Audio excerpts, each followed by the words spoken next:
A lot of people today are using today and this time of year to celebrate the resurrection, based on biblical texts and our beliefs that Jesus came from heaven to the earth and gave his life in service to his Father Jehovah. And because of that sacrifice, which was typified through the sacrifices outlined in the Mosaic Law, only a better, more perfect sacrifice, God's own Son, whom we believe again came from heaven to the earth in flesh, born through Mary, but by God's Spirit, and so raised according to the law of Moses in a perfect and sinless way, so that he could be offered up as that kind of sacrifice in a human form. That's our belief anyway. It's not that God's requiring a human sacrifice. It's really a question of whether or not Jesus was willing to provide that sacrifice. He wasn't forced to do it. In fact, in some of the accounts we're going to consider, we may not read this portion, but he repeatedly goes to his father right before he's killed and tells him, don't make me go through this if I don't have to. If it's not necessary to finish what we have to finish, and I'll talk more about what that is in a moment, then I don't want to go through it. But if it's your will, I'll do it. And if it's necessary, I'll do it. And he did it. And that's our belief. Why did he have to do it? Because every single person to that time and since that time has died. And it's our belief that we weren't created to die, that the choices we make lead to our death, and that because this happened early, in fact, right at the beginning of human existence, Adam and Eve, Garden of Eden, the biblical historical account of our ancestors, the first humans, because of what they chose to do, we inherited an imperfection that makes our choices incorrect in ways that are not acceptable. We know we've inherited this knowledge of good and evil, what's right and wrong. And whereas through the Mosaic Law, the Israelites were forgiven and temporarily allowed to exist with God as close as you can through that kind of human divine arrangement and be forgiven temporarily for their mistakes accordingly, we don't have that system that we're obligated to follow now. And so we believe that our mistakes are collectively atoned for through Jesus' sacrifice. That's why one of the earliest Christians, we're going to read the text in a moment, refers to Jesus as the last Adam, right before he then refers to how he came to exist after he died. He's called that because, like Adam, he was given a choice about what to do. And whereas Adam lived almost 1,000 years and died because he didn't do the thing that Jehovah told him to do, or he didn't follow Jehovah's direction for reasons that weren't necessary. Right? He didn't have any reason to doubt what Jehovah was telling him was right. He had provided him everything, even his life. No one else had done that. And yet Adam started to listen to other people who hadn't done that. And so he lost his life. Well, Jesus didn't do that. Jesus' life wasn't lost in the sense that he did something bad and forfeited it through his mistakes. It was taken away. And that was a big mistake. And so that's why you have him referred to in that way. He's also referred to historically by that same person who calls him the last Adam, Saul. We'll read about him more in a moment. He's also referred to by that same person as the mediator, referred to in the historical sense of Jesus, the one who came and did these things that Paul talks about in his letters to Timothy. He refers to him as the mediator between God and men. But as you're going to see in a moment, in fact, we're going to go to the text right now, the book of Galatians. Turn there with me if you have a text, or you can read it with me right here. Galatians chapter 1. We know that in his letter to Timothy, when Paul refers to Jesus as a man, the mediator between God and men, a man, Jesus Christ, He not only names him in reference to his humanity and is referring to him in that context as a man, but he elsewhere specifically contrasts the human Jesus, the man Jesus, the one who did all the things we read about as a man, and that Paul writes about as taking on the form of a man after giving up the form of a God, exactly like John describes in John 1. The Word was a God, and the Word became flesh and dwelt among us. Same thing, different words, different writers, same subject. How do we know? Well, Jesus himself says he's the Son of God in his own defense against those who accuse him of being a God wrongly. Jesus cites the text where God refers to other sons of God as gods in a correct sense, in that context of Psalm 82, which Jesus quotes himself in his own defense. We do the same thing. So we know how to make sense of all these texts. They mean the same thing. They teach the same thing.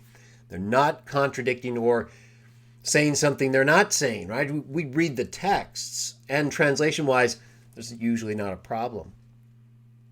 What is a problem sometimes is when things like councils and creeds or people's beliefs outside of these texts and what they can reasonably be shown to mean, or how we can reasonably read them based on the best available evidence, when other sources then become the lens through which these texts are viewed, we have a problem, right? We have a problem when other people's creeds, councils, prophets, popes, governing bodies, whoever gets in the way, Jewish rabbis, anyone.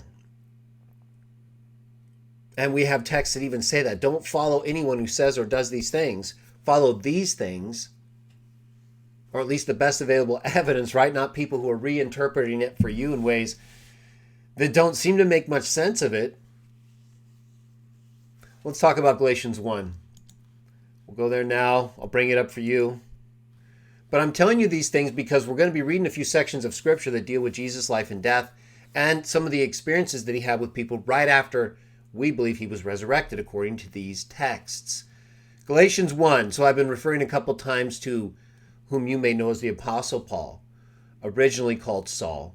We'll get to those texts also in Acts, where he was basically appeared to by Jesus according to the account. But first, let's go back to these letters. So Galatians 1, why are we going back to this text in the context of the resurrection? Very important. Because as I said, people view things through a lens, and sometimes we can too if we're not careful.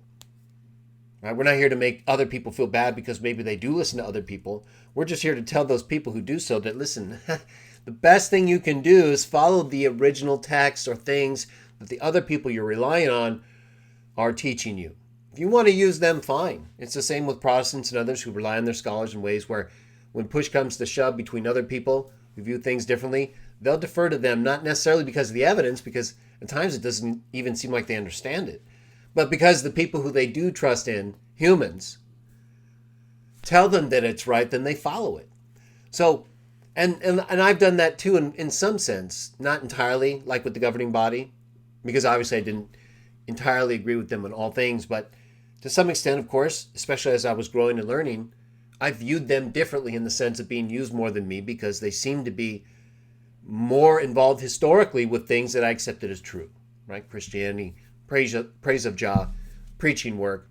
And then you find out there's other things too. So we go through this growth. Even Paul, right? It was, as we're going to read about explicitly in a moment, but many of us know, I mean, he was very opposed to this group that was following Jesus until his own experience.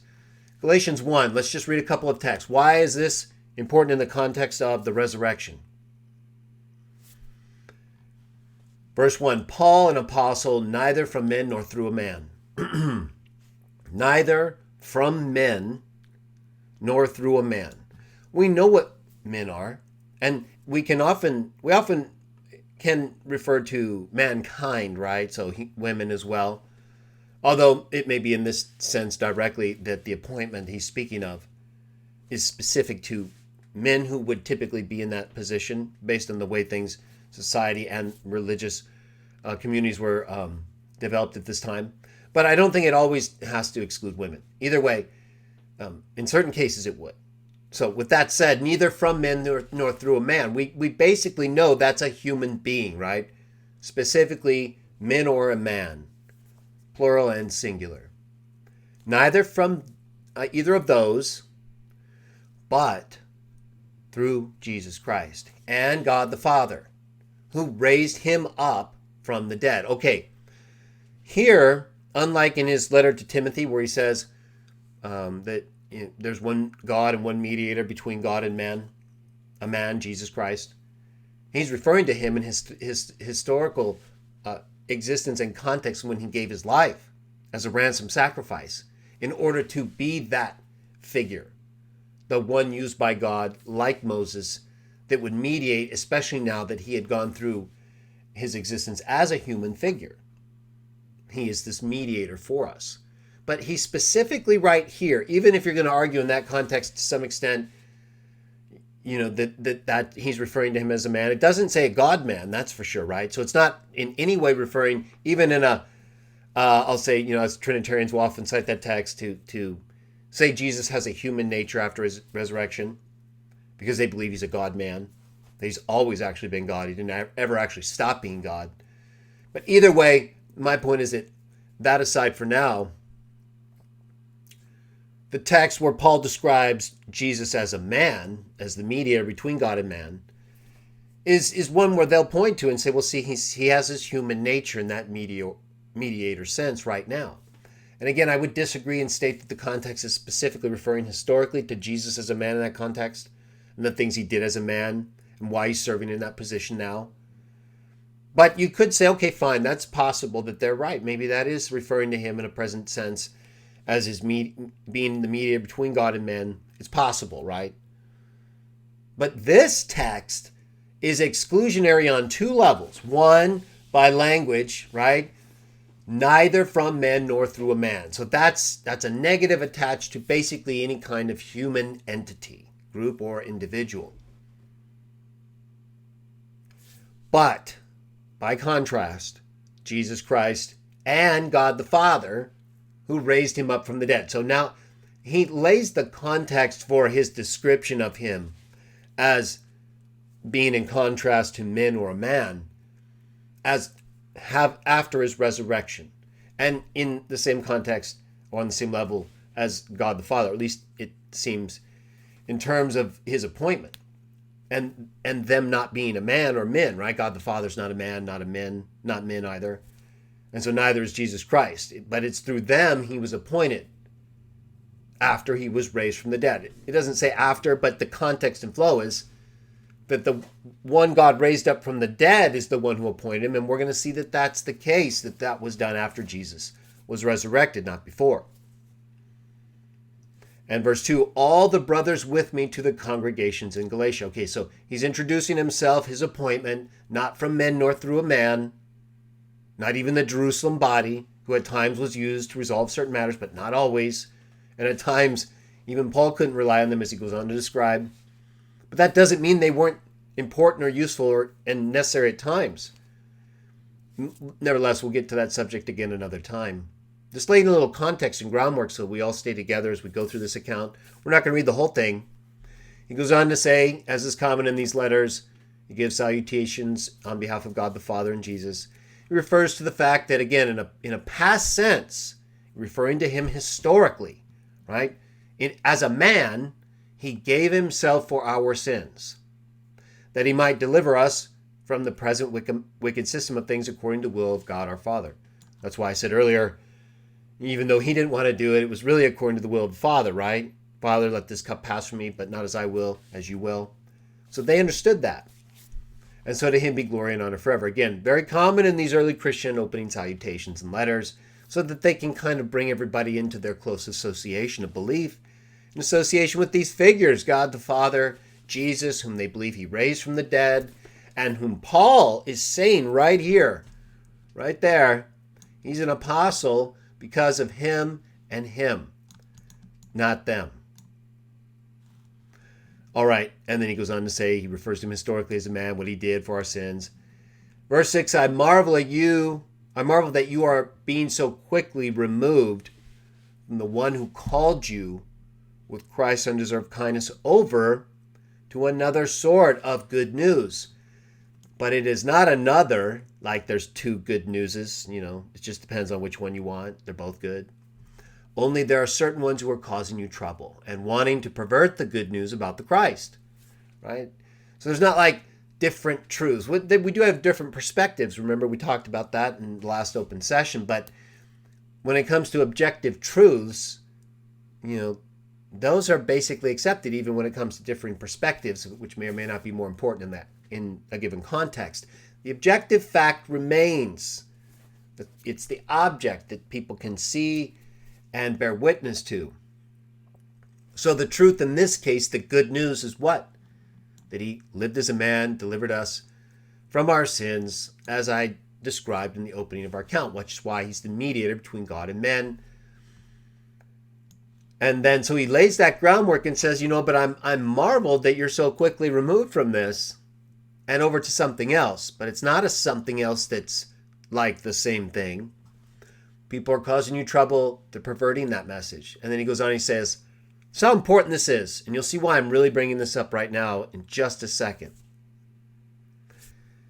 However, even if we or an angel out of heaven were to declare to you as good news beyond something what we declared to you as good news, let him be accursed. As we have said above, I also now say again, whoever it is that is declaring to you as good news something beyond what you accepted, let him be accursed. Just a couple more. Is it in fact men I am now trying to persuade, or God? Or am I seeking to please men? If I were yet pleasing men, I would not be Christ's slave. Okay, so what's he saying there? Well, a couple of things, but let's keep it in context of our discussion about the kind of body Jesus has since his resurrection. We'll talk about it before, during his death period, and after, but let's focus specifically on whether or not these accounts to this point have anything to tell us about the type of body Jesus had when he was resurrected. And so he says, if I were yet pleasing men, I would not be Christ's slave. So if Christ was a man, right, at this point, right? I mean, he's been differentiating between the singular and the plural, right? I mean, he's been very specific to note what the ones who appointed him are not, by contrast. He gets down here, says, again, there's a contrasting statement that basically says, I am Christ's slave, and he's not a man.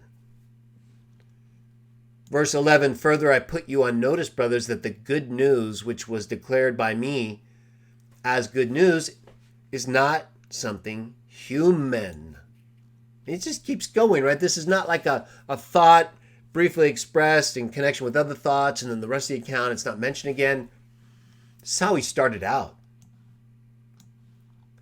And now we go down a little bit further. We get through some of the more common parts of the message. We do get into some of the background, importance of not doing something different, difference between Christ and men, humans. And then that's specifically what he says here. The good news was declared, that was declared by him as good news, is not something human. So what does he mean by that? Our last verse in this context, verse 12. For neither did I receive it from man, nor was I taught it except through revelation by Jesus Christ. So we had Jesus Christ, what's the other revelation you're familiar with? John, right? The revelation that Jesus gave to John after God gave it to him. Revelation 1:1.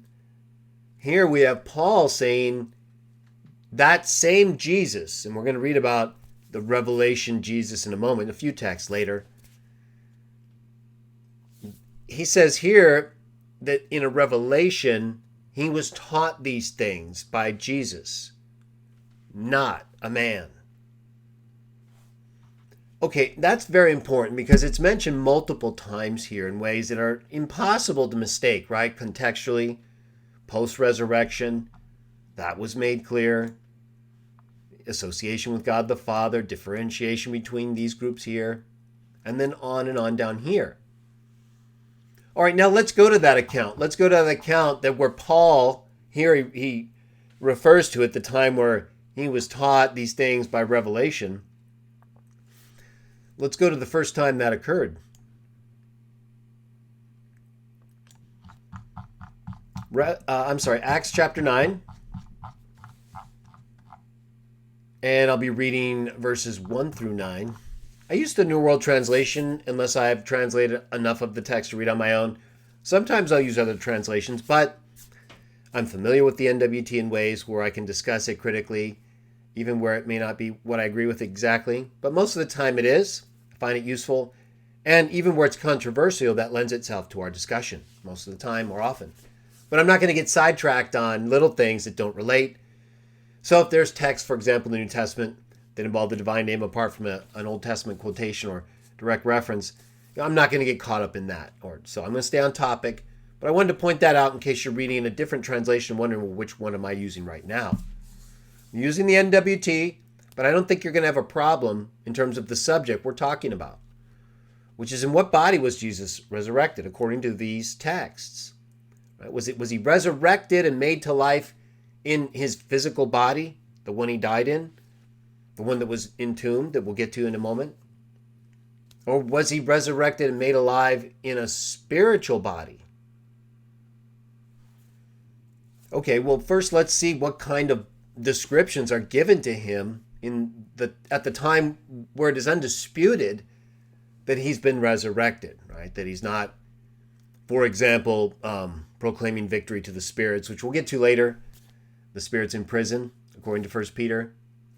Acts chapter 9, verses 1 through 9. And there it says, let me take a look here real quickly. Looks like everything's good, because if it wasn't, I'm sure you guys would be telling me, right? All right, so let's get to the account here. Acts chapter 9. At some point, someone give me a positive or negative feedback if there's any issue with the presentation or mic, but it looks good on my end. So Acts chapter 9, verses 1 through 9. What happened? What's Paul talking about? And why is he making such a big deal when he's writing to the Galatians? Verse 1, now he's known as Saul at this point, but Saul, still breathing threat and murder against the disciples of the Lord, went to the high priest. Verse 2, and asked him for letters to the synagogues in Damascus, in order that he might bring bound to Jerusalem any whom he found who belonged to the way, both men and women. Verse 3, now as he was traveling, he approached Damascus, when suddenly a light from heaven flashed around him, and he fell to the ground and heard a voice say to him, Saul, Saul, why are you persecuting me? Which he had been. Verse 5, and he said, who are you, Lord? And he said, the one who was addressing Saul, I am Jesus, whom you are persecuting. Verse 6, nevertheless, rise and enter the city, and what you must do will be told to you. Excuse me. Now,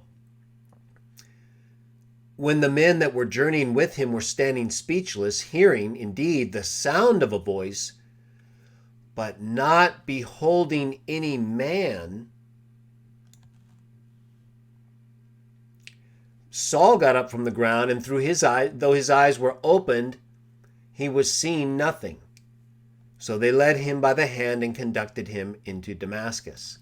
And for 3 days he did not see anything, and he neither ate nor drank. So this account indicates that the appearance to Saul was something from heaven in a divine way, a light, that no one could behold any man as involved with. Something you would associate with the divine realm, obviously, right? And so let's take that account and the way that Jesus appeared here to Saul, the things that Paul, which he goes on to be named, described in Galatians as far as what he was taught not being from men or from a man or something human. Let's go to Matthew 27. We're going to get into the accounts now specific to the death and resurrection of Jesus. We're not going to read every part of it, but we're going to read the parts that I think are the most important when it comes to answering the question, in what body was Jesus raised in? Was he raised in a fleshly body, like the one in which he died? Or was he raised in a spiritual body? And is that how he was made alive? Matthew 27. And we're going to read starting in verse 57. I'm not going to get into all of the different issues, as I mentioned before, when we read these accounts. For example, I will do a separate show that talks more specifically about the references in the biblical text and the descriptions given for how long Jesus was in the earth, according to the sign of Jonah. But I don't want to get off on that topic in this show. In this show, I want to keep it as close as possible to the question about what type of body Jesus was made alive in. Matthew 27. We'll start reading in verse 57, and we're going to go down to chapter 28, verse 10. Now it was late in the afternoon. There came a rich man of Arimathea, named Joseph, who had also himself become a disciple of Jesus. This man went up to Pilate and asked for the body of Jesus. So this was after Jesus had been killed. After, according to the text that we've read in other shows, he had given up his spirit. And that will come up again in some of the accounts. But at this point, that's happened. And so now this man, Joseph of Arimathea, has gone up to Pilate and asked for Jesus' body. And Pilate commanded it to be given over. And Joseph took the body, wrapped it in clean, fine linen, and laid it in his new memorial tomb, which he had quarried in the rock mass. And after rolling a big stone to the door of the memorial tomb, he left. But Mary Magdalene and the other Mary continued there, sitting before the grave. The next day, which was after the preparation, the chief priests and the Pharisees gathered together before Pilate, saying, "Sir, we have called to mind that impostor said while yet alive, 'After 3 days I am to be raised up.' Therefore, command the grave to be made secure until the 3rd day, that his disciples may never come and steal him and say to the people, 'He was raised up from the dead.' And this last impostor will be worse than the first." Pilate said to them, "You have a guard. Go make it as secure as you know how." So they went and made the grave secure by sealing the stone and having the guard. After the Sabbath, when it was growing light on the 1st day of the week, Mary Magdalene and the other Mary came to view the grave. And notice, a great earthquake had taken place. For Jehovah's angel, and as I said, we're not going to get off on divine name issues in this discussion because it's not relevant. Jehovah's angel had descended from heaven and approached and rolled away the stone and was sitting on it. Verse 3, his outward appearance was as lightning, and his clothing as white as snow. Very similar to other descriptions of these type of angels, for example, in the book of Daniel. But it's going to come up again even later in our discussion when we get to Revelation. And as we saw in Acts, right, it was a bright light. They couldn't behold any man. And what he was taught was not from a man or from men or anything human. So here is an angel that they can tell is an angel, but the appearance is nonetheless obviously supernatural and spiritual in a way that is consistent, as I said. So then verse 4, yes, for fear of him. So, because as we read, right, I mean, Pilate had let those who had come to him and who didn't believe in Jesus place a guard there. And it says they placed a guard and sealed the stone.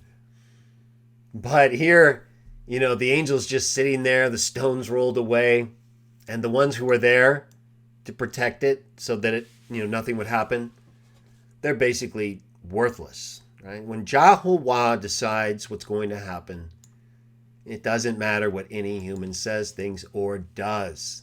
It's going to happen. So they became his dead men. But the angel in answer said to the woman, right? It's like the guards and people who were there for terrible reasons, they're not relevant at all. They're fortunate to be alive, right? Because they're not close to Yahuwah. They're trembling at his angel. Not these women. They're fearful, but they're not as dead. And so the angel reassures them, do not be fearful. I know you are looking for Jesus, right? You're not like these men, these terrible people who are trying to allow what is not true to spread. You're looking for Jesus who was impaled. Verse 6, he's not here. He was raised up as he said. Come, see the place where he was lying. Verse 7, and go quickly and tell his disciples that he was raised up from the dead. And look, he's going ahead of you into Galilee. There you will see him. Look, I have told you. This is the angel speaking, right? We read that. So quickly leaving the memorial tomb with great fear and great joy, they ran to report to his disciples. And look, Jesus met them and said, good day. They approached him and caught him by his feet and did obeisance to him, or proskuneo. Some would say worship, but that's appropriate. According to the biblical text, human kings, including Solomon and others, as well as other figures of importance, in a royal context especially, and I've written all about it, were often given proskuneo, and no one would be more deserving that but God himself, than Jesus, the one whom he sent as his firstborn according to Hebrews 1:6, and allowed to be given that kind of worship relative to him. Why? Because according to the other texts that speak to the same issue, he is given the name above every name, and all knees bend to him, to the glory not of him, but of his Father. Philippians 2:9-11. So everything done to him is to the Father, because everything he does is what the Father taught and showed him, which we read about and will read about again in a moment. But clearly here, right, they recognized him, it seems to me. It seems like when the angel's talking, he's referring to the body that was laid down, right? Says that he's raised up. He's been raised up from the dead. And says they met him, they recognized him, did obeisance to him. Royal homage worship. Recognized him as this figure of great importance. But it's not a problem. It's not a threat to Jah's worship. Then Jesus said to them, have no fear. Go report to my brothers. Jesus even says in Revelation 3, we're not going to get to it, but real quickly, that he's going to make others from the synagogue of Satan come and do obeisance before their feet. All right, so that just shows you by example how proskuneo can have a relative context. But Jesus would be given it more than anyone else because it's always going to be to the glory to the Father, which is why it's allowed. Go report to my brothers that they may go off into Galilee, and there they will see me. While they were on their way, look, some of the guard went into the city and reported to the chief priests all the things that had happened. Last verse in this context. And after these had gathered together with the older men and taken counsel, they gave a sufficient number of silver pieces to the soldiers. Okay, so clearly here it appears at this point, his body's not there. It says he's been raised up. Get a little more light in here. So what does that mean? Well, it says, they saw him here. So that looks like they're recognizing him in his normal physical form. Then he goes on to say that they're going to see him again in Galilee to go report to his brothers, and they will see me right here. Okay, let's go to Mark chapter 16. Mark chapter 16. Now, there are texts, of course, and prophecies specifically regarding David and in the book of Acts where it says that you will not allow your loyal one to see corruption. We do not believe in any sense that Jesus' body was allowed to become corrupted and just gradually deteriorate and like normal bodies do, return to the dust, become dissolved. We'll see that terminology come up again later because it's an accurate description of what happens to us over time. But we don't believe that happened to Jesus. We believe his body was brought up. The question, though, even though I believe so far the account we read there in Matthew, that's the most specific toward his resurrection, right? It's not like someone like Paul speaking about Jesus' experience with him from heaven. There in that description, we're right at the tomb, right after the tomb, and they see Jesus. So you can understand where people might think, okay, well, he's been raised in the very body in which he died. Mark 16, verses 9 through 12. And I wouldn't see a problem with that at all, and I don't see a problem with that.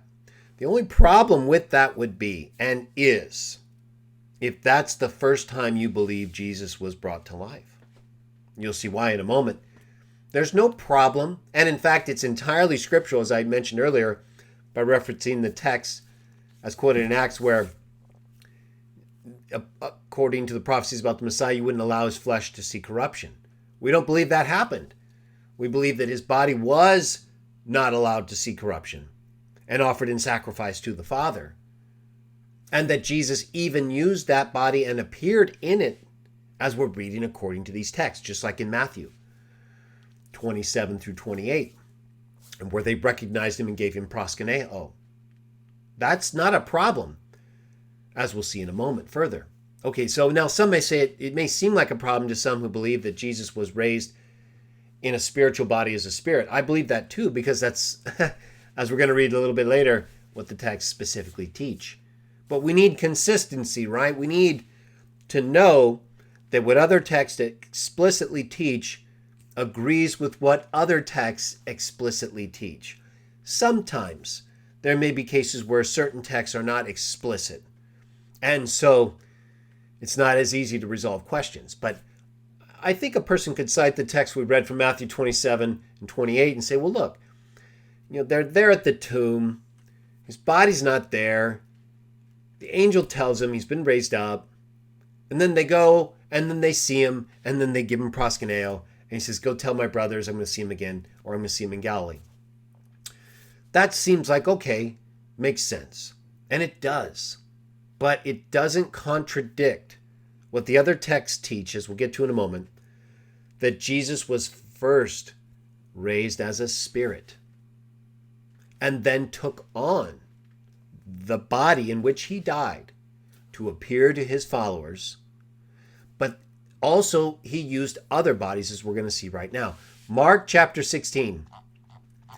So we're going to read in a few moments how Jesus was made alive in the spirit and given a spiritual body after the physical body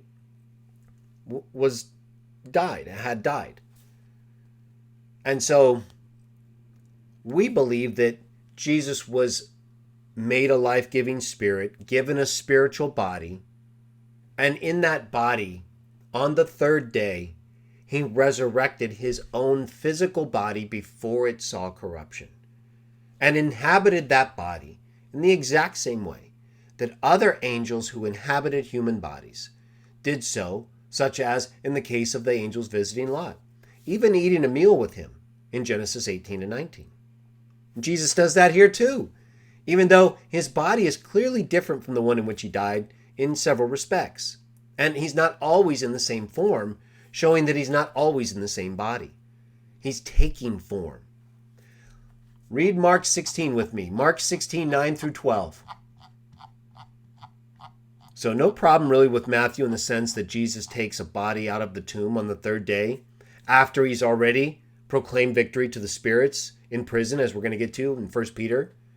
So he dies, offers his spirit to God, right? He says that. Father, into your hands I entrust my spirit. We read earlier, and we'll read again as well, I believe, that he yielded up his spirit. Where does the spirit go? As we read in multiple texts in our prior videos about the resurrection, the spirit returns to the God who gave it. And it's sleeping with him until he gives it a new body or brings it with him at Jesus' coming, and together with those who are caught away living at that time are given new bodies, changed. We'll get to that further as well. Mark 16, though. So I don't see a problem with that so far, that view that we'll get to specifically in text in a moment, about Jesus being made alive in the Spirit, preaching to the spirits in prison, and then on the third day, raising his body as a witness and as a sacrifice before it saw corruption. Mark 16, 9 through 12. After he rose early on the first day of the week, he appeared first to Mary Magdalene, from whom he had expelled 7 demons. She went and reported to those who had believed with him, who had been with him, as they were mourning and weeping. But they, when they heard he had come to life and had been viewed by her, did not believe. Moreover, after these things, he appeared, in another form to 2 of them walking along as they were going into the country. And then it says they came back, reported to the rest, did not believe. But it specifically states another form. And now let's go to an account where it's more descriptively detailed for us how he did so, what this other form appearing in was like for them. Luke 24. Excuse me. Let's start in Luke 24. So again, I am going to argue through our reading of these texts that the view of the resurrection body in which Jesus came or was brought to life was a spiritual body, that he was made alive as a spirit. His spirit was entrusted to God. Spirits have spiritual bodies. We just don't know enough about it to speak of it otherwise. Paul tries to, as you're going to see in a moment, and he does by comparisons. Talks about different kinds of bodies, the planets, suns, so glories and different things. So he's aware of the metaphysicality, but we don't have experience with it in ways that allow us to really state what they are beyond spirits who have a body that is consistent with them as spirits. But we are told certain things that spirits do not have, or that are not spirits. Let's get to Luke 24 first. We'll read verses 2 through 6. Excuse me. A little drink right there. Sometimes reading a long ways.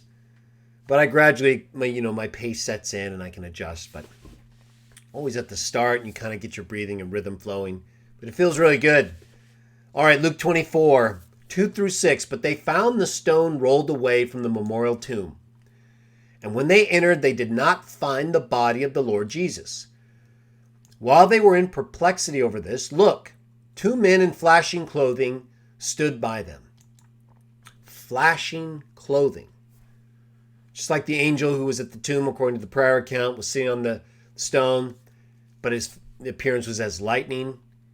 As the women became frightened and kept their faces turned to the ground, the men said to them, "Why are you looking for the living one among the dead?" Verse 6, "He is not here, but has been raised up. Recall how he spoke to you while he was yet in Galilee." Okay, and then let's jump down to verses 13 just to save a little space and reading time, right? Jump down to verse 13. "But look, on the very day 2 of them were journeying to a village about 7 miles distant from Jerusalem and named Emmaus, and they were conversing with each other over all these things that had come about. Now as they were conversing and discussing, Jesus himself approached and began walking with them." Okay, as they're talking, Jesus approaches and begins walking with them.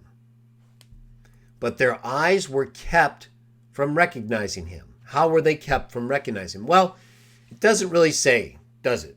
It just says they were kept. Well, let's see what the context is. Were they kept by some outside force? It doesn't say that. Were they kept because he was in a different form, like we read in Mark 16? It doesn't say that yet. I mean, he is approaching them. He's walking with them. They're not recognizing him. So to me, that seems to be the most consistent explanation. Let's read a few more of the verses of the context. "He said to them," that is Jesus, who they can't recognize, What are these matters that you are debating between yourselves as you walk along?" And they stood still with sad faces. In answer, the one named Cleopas said to Jesus, that they don't recognize as Jesus, "Are you dwelling as an alien by yourself in Jerusalem? So you do not know that things have occurred in her in these days?" In other words, do you not where have you been, right? Do you not know what's going on? But of course he does, right? That's why he's asking him about it. They just don't realize it. Verse 19, "And he said to them, 'What things?' And they said to him," that is to Jesus, "the things concerning Jesus the Nazarene, who became a powerful prophet in work and word before God and all the people, and how our chief priests and rulers handed him over to the sentence of death and impaled him. But we were hoping that this man was the one destined to deliver Israel. Yes, and besides all these things, this makes the third day since these things occurred." Again, we'll talk about that in relation to the prophecy of Jonah another time. Stay focused on the type of body in which Jesus was resurrected in, which to this point, textually, seems to indicate at least that he, for sure on the third day, was raised in a physical body, the one in which he died that was in the tomb, before it saw corruption, right, on the third day. And they had recognized him, at least according to the account in Matthew. And then in the account in Mark 16, he appeared in a different form. And here in Luke, he's walking with them, and they don't recognize him. It's not entirely clear why they were kept from recognizing him yet. But he starts talking with them, right? He's interacting with them, getting them to discuss further the things that pertain to him. And then it says, "Moreover, certain women from among us also astonished us, because they had been early to the tomb, but did not find his body." Remember, we read about this in part in some of the prior account material. "And they came saying that they had also seen a supernatural sight of angels, who said he is alive." Just like we read in part. "Further, some of those with us," remember, they're talking to Jesus now. They don't know it yet. "Some of those with us went off to the memorial tomb, to his tomb, and they found it so, just as the women had said, but they didn't see him. They saw the tomb was empty, but not him. So he spoke to them." So Jesus speaks to them now. "O senseless ones and slow in heart to believe on all the things the prophets spoke. Was it not necessary for the Christ to suffer these things and to enter into his glory? And commencing at Moses and all the prophets, he interpreted to them things pertaining to himself in all the scriptures." See, we often think of Jesus teaching his disciples only when he was with them as himself. No. Right here, it says, before they realized who he was, they obviously realized he was someone of importance as he started to teach them, showed his knowledge about the texts, all the things that they were learning about from him when he was there beforehand.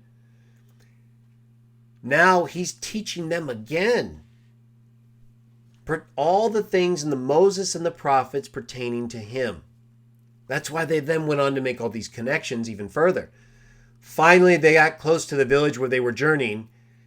And so some time had passed, right? At least a day, several hours, a full day. It depends on how you consider it in relation to the other contextual events. And he made as if he was journeying on farther. But they used pressure upon him, saying, "Stay with us, because it is toward evening and the day is already declined." Okay, so probably several hours. But, you can look at it further and decide for yourself how long he was there sharing these texts. As you know, we often do that, right? We go from text to text, we show things, connections. So if you have several hours, especially if you're the risen Messiah and you're making clear to them, we have a whole series going on right now in my CW Jatak show program where part of that show involves texts that were written before Jesus was even born and that apply to him nonetheless, at least in unique ways that collectively make sense to us.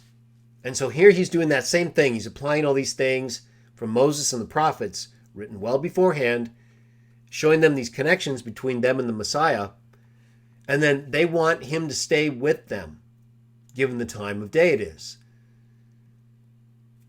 And it says, with that he went in to stay with them. Verse 30. And as he was reclining with them at the meal, he took the loaf, blessed it, broke it, and began to hand it to them. Verse 31, at that their eyes were fully opened and they recognized him. Okay, at that their eyes were fully opened.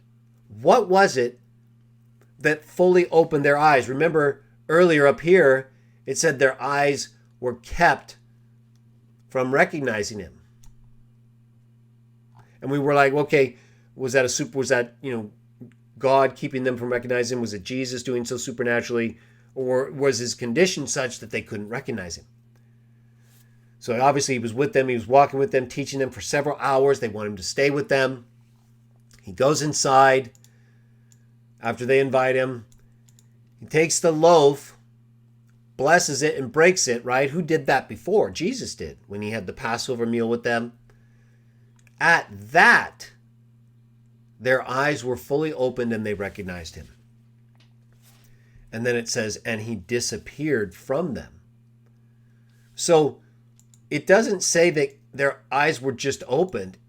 Something he did made them recognize him, which to me suggests it wasn't supernatural in that they were being prevented. Rather, he was in another form, just like Mark 16 said, and was in that another form, walking with them. Obviously, if they had seen him as he's turning different things to be a part of the meal and the time with them and moving around, they would see the holes in his hands, would they not? Right? I mean, he's not wearing gloves and all the things that are bandages covering up his palms. So it doesn't suggest at all that he's in that form as he's with them in this account. But as he does something they remember him doing in its own unique, right? Not everybody takes bread and breaks it and says the same blessing. And everyone's pretty different in that way, even if it's those same things. Everyone has their own unique way. At that, their eyes were fully open and they recognized him. And it says he disappeared. And they said to each other, were not our hearts burning as he was speaking to us on the road, as he was fully opening up the scriptures to us? Something was going on, but they just couldn't recognize him. And then it says, and in that very hour they rose and returned to Jerusalem, and they found the 11 and those with them assembled together, saying, for a fact the Lord was raised up and he appeared to Simon. Verse 35, now they themselves related the events on the road and how he became known to them by the breaking of the loaf.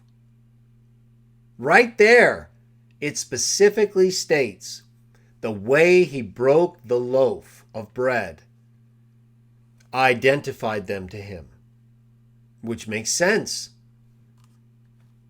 Verse 36, while they were speaking of these things, he himself, that is Jesus, stood in their midst and said to them, may you have peace. Excuse me. But because they were terrified and had become frightened, they were imagining they beheld a spirit. All right, now let me stop there for just a moment. And we're going to get back to that context in a moment. So he appears before them and they become terrified, right? They don't know it's him. They imagine they're beholding a spirit. All right, so now, first let me just double check. Okay, it looks like you guys, thanks for the signal approval. Let me bring this up, because we're talking about that text in Luke where it refers to the disciples saying, or Jesus telling them that, the text saying that they imagined they were beholding a spirit, right? Okay, now in my topical index on Elihu Books, you can get through it by the front page. and the side menu and just go down to Bible texts is where I usually put the specific scripture text, and in other places too, but Bible text, you can go to John 2:19 through 21, which discusses the text about Jesus talking about the temple of his body, which we'll get to further in a moment. And again, consistent with Matthew, I don't see a problem with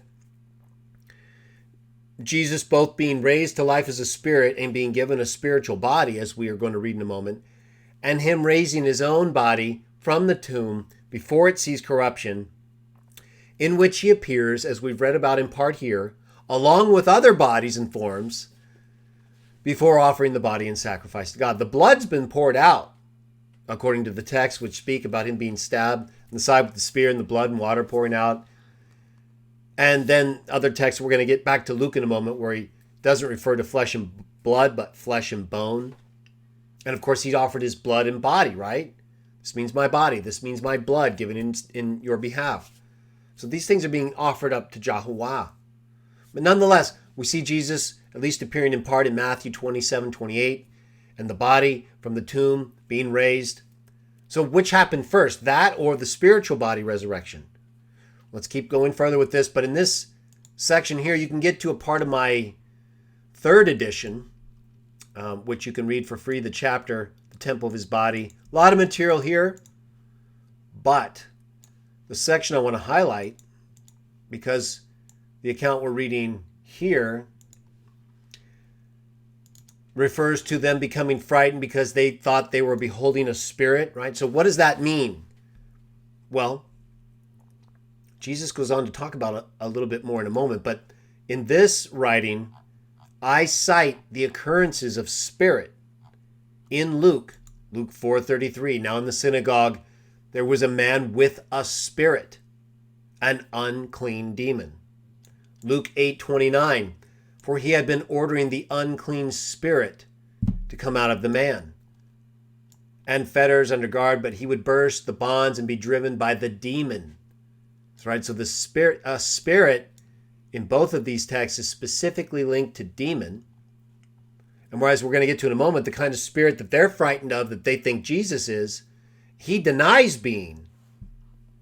And yet we know that he's described as a spirit, at least in the sense in which he's resurrected first by God, which we'll get to in a moment, but in the sense in which he's appearing to them, right, in this physical form. Why do they think he's a spirit? I'm going to argue because he appears out of nowhere, right? Not something commonly done. And they don't recognize him fully. And so he reassures them. We're going to get back to it. But first, Luke 9:39, and look, a spirit takes him and suddenly cries out, and it throws him into convulsions with foam, and it scarcely withdraws from him after bruising him. So some might say, well, yeah, Luke 4:33 and Luke 8:29 both link specifically demon, daimonion, with the kind of spirit being discussed. But that's not always the case. It's often understood, the context makes it plain, that spirit can refer to an evil spirit, right? Something to be frightened of. Something not unfamiliar to them at all, especially given, their involvement with Jesus and all the work they did. And the same thing you see here in Luke 9:42, demon, unclean spirit association. So, I wanted to point that out so you can read that on your own time. I'll put a link to the description below. There's a lot more information, but let's get back to the texts that we're going to consider. And so let's read the rest of this account. Let's go to verse 45. They imagine they beheld a spirit. So Jesus says to them, why are you troubled? And why is it doubts come up in your hearts? See my hands and my feet, that it is I myself. Feel me and see. Because a spirit does not have flesh and bones, just as you behold that I have. And he said this, and as he said this, he showed them his hands and his feet. But while they were still not believing for sheer joy and were wondering, he said to them, do you have something there to eat? And they handed him a piece of broiled fish. And he took it and ate it before their eyes. Okay, so he has a fully functioning body here. Is that the kind of body in which he died? Was the body that was in the tomb capable of eating food? No. Well, you might say, yes, but he repaired it to the extent that he came to life in it, and so he could do what he wanted to do with it. Exactly.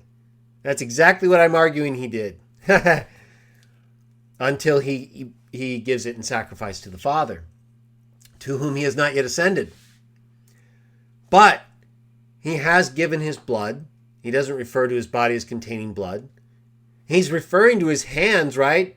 So obviously if he still had blood, that would be pouring out, unless he just supernaturally congealed it in ways where, so the point is, the body is the same and it's not the same. We can all agree on that, right? It's got the marks, at least when he wants it. And the other times he didn't have that, right? He was with them for several hours, teaching them, showing them, eating with them, going in with them to have the meal, breaking the loaf, right? They would have seen his hands. Here he makes sure they see his hands. Right there he was concealing himself. But when he broke the loaf the same way he's always broken the loaf, they say, oh, okay, that's you. The one they've been telling us is up and about. And so here, he appears out of nowhere, and they're afraid and believe he's a spirit. Obviously, that would be a problem, right? They would be terrified, just like it says in the account. And so he refers to his hands and his feet, and that it's not a spirit that has those things, right? Because demons don't have that. Demons aren't running around unless they're possessing someone else who has that, right? They're thinking you appeared out of nowhere, right? This isn't just someone who was here with us and now is acting weird. You came out of nowhere, right? So that's why it's obviously a different reference and context, and they believe it's a spirit that came out of nowhere. Just like the angel came out of nowhere he may have been there when they got to the tomb. But my point is that he specifically refers to not being terrified and that he's not a spirit and that it's him. How's he going to identify himself as him if he's in a spiritual body? Right? Even the angel was such that they had to turn away, right? Remember, Mary had to turn away to the ground. And as we're going to get to in a moment, when he's really not using the body that he wants to, whether it's the one in which he died and that he raised on the third day, like he said, or another form that he takes, like the other texts say, that it's not the body in which he appeared to Paul, according to Acts 9. We know that because of the account and Galatians 1. And so the account here, consistent with the other text we just read from the work I did on the temple of his body chapter about the meaning of spirit in Luke, it contextually clearly appears to be referring to a spirit about whom they should be terrified, an evil demon spirit who just showed up out of nowhere. To assay that fear, he shows them his hands and feet, which they would recognize. And then it says, he goes on to eat. This is the exact same thing that the angels who visited Lot did. Visited Abraham and Lot. And so they're capable of taking on forms that are fully functional. Or Jesus is capable of making the form in which he died and that's been dead for 3 days, right? So it's not in itself a usable form. Blood's not coming out of those open wounds. He's eating in it. So he's controlling that body. And then it goes on to say, he ate the food, and he now said to them, these are my words which I spoke to you while I was yet with you, that all the things written in the law of Moses and in the prophets and the Psalms about me must be fulfilled. Then he opened up their minds to fully grasp the meaning of the scriptures. And so, just like we read earlier, when he appeared to them in the form in which they didn't recognize him, but yet he showed them all these things, here he's again teaching them further. It says Moses, the prophets, and Psalms. And so this is giving us a further insight into the things happening in the body in which he's existing, which I believe is the same body in which he died. That's not the body I believe he was raised to life in initially, but rather the body he raised up to life on the third day, and in which he appeared in, but which is not functioning in the same way, obviously, right? It's dead if it's the same body. And even if it's made alive, it has the marks of death in it that aren't acting the same way. So they're clearly not the same thing. He's just showing them the evidence that would prove to them it would be something no one else could show them that way. And yet he's still continuing to eat and do things that wouldn't be done by a person in that condition. So he's controlling that body. He's raised it up before it saw corruption. All right, let's go to John chapter 20. John 20. Give you a second to turn there. And then we're going to get to some of the texts in Corinthians and Peter, conclude with Revelation, talk more about the specific question, in which body was Jesus made alive in initially, before, if at all, before this body was raised, the one in the tomb. Excuse me, a little drink there to keep us going with my reading voice being nice and ready. Okay. Goes a little fast there. John 20. We've got some good stuff coming up, and I'll try to get your questions next, but let's get through these accounts because we need the full context, or at least as much as we can reasonably involve. John 20. We're going to read a lot of text here, but we'll get through it fairly quickly. All right, starting in verse 12. Well, we'll read verse 11. Mary, however, kept standing outside near the memorial tomb, weeping. Then, while she was weeping, she stooped forward to look into the memorial tomb. And she viewed two angels in white sitting, one at the head and one at the feet, where the body of Jesus had been lying. And they, that is the angels, said to her, Woman, why are you weeping? She said to them, They have taken away my Lord, or my Lord away, and I do not know where they have laid him. So this is already the time in which the tomb has been emptied. And people are trying to figure out what happened. After saying these things, she turned back and viewed Jesus. But she did not discern it was Jesus. Jesus said to her, Woman, why are you weeping? Whom are you looking for? She, imagining it was the gardener, said to him, Sir, if you've carried him off, tell me where you've laid him, and I will take him away. Jesus said to her, Mary. Upon turning around, she said to him in Hebrew, Rabboni, which means teacher. Jesus said to her, Stop clinging to me, for I have not yet ascended to the Father. But be on your way to my brothers and say to them, I am ascending to my Father and your Father, and to my God and your God. Mary Magdalene came and brought the news to the disciples. I've seen the Lord, and that he said these things to her.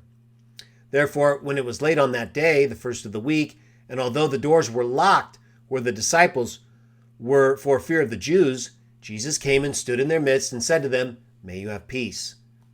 Just like the account in Luke. After he said this, he showed them both his hands and his side. Then the disciples rejoiced at seeing the Lord.